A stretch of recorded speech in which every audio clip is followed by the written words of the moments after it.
Hello friends, a heartly welcome to my channel. आजिर एही video रे आमे एसबीआई योनो रजिस्ट्रेशन केमिति करा जाए डिस्कशन करिबा।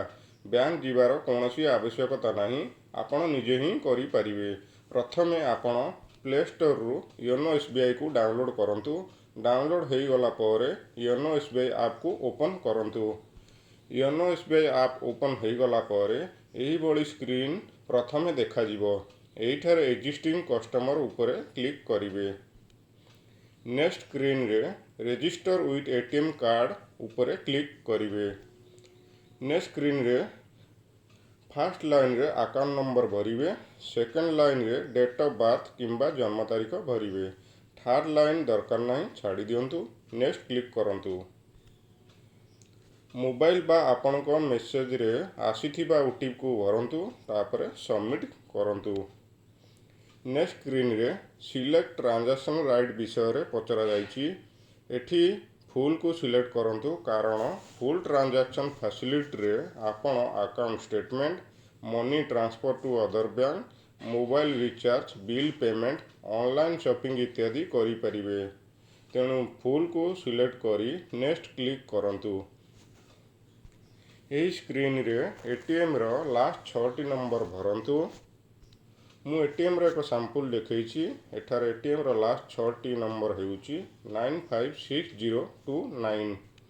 सेही भली last 6 number of your ATM card enter करी नेक्स्ट क्लिक करंतु। तापरे एटीएम रो सीक्रेट नंबर अथवा एटीएम रो पिन एंटर करंतु, सबमिट करंतु। परवर्ती स्क्रीन रे यूजर नेम एवं पासवर्ड सेट करने को कहा जाइछि। मनेकर मोर नाम राज दास, ताहाले यूजर नेम हेउछि राज SBI 97। यूजर नेम रे प्रथम लेटर कैपिटल, तापरे सबु स्मॉल, तापरे एनी नंबर। पासवर्ड हेउछि दास @9798। पासवर्ड रे प्रथम लेटर कैपिटल, तापरे स्मॉल लेटर, तापरे सिंबल जेमिति कि @ इत्यादि, तापरे नंबर। एही बड़ी यूजर नेम पासवर्ड सेट कला परे कन्फर्म उपरे क्लिक करंतु।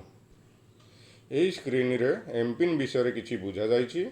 आपण योनो एसबीआई ऐप को यूजर आईडी पासवर्ड द्वारा खोली परिबे किंबा 6 डिजिट एमपिन नंबर मध्य खोली परिबे, जहा द्वारा आपण को बारंबार यूजर आईडी पासवर्ड एंटर करबा को पड़िबो नाही।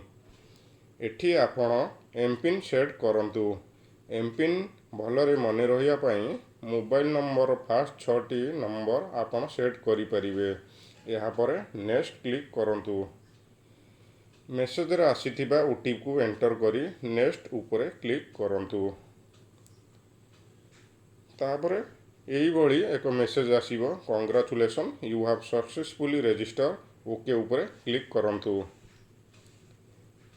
योनो एसबीआई बा मोबाइल बैंकिंग रो लॉगिन पेज एबे खोली जाइछि। लॉगिन उपरे क्लिक करंतु। एठी लॉगिन करिया पई एमपिन एवं यूजर आईडी ऑप्शन रहिछि। आपण यूजर आईडी किंबा पासवर्ड माध्यम रे एंटर करि परिबे किंबा एमपिन माध्यम रे एंटर करि परिबे।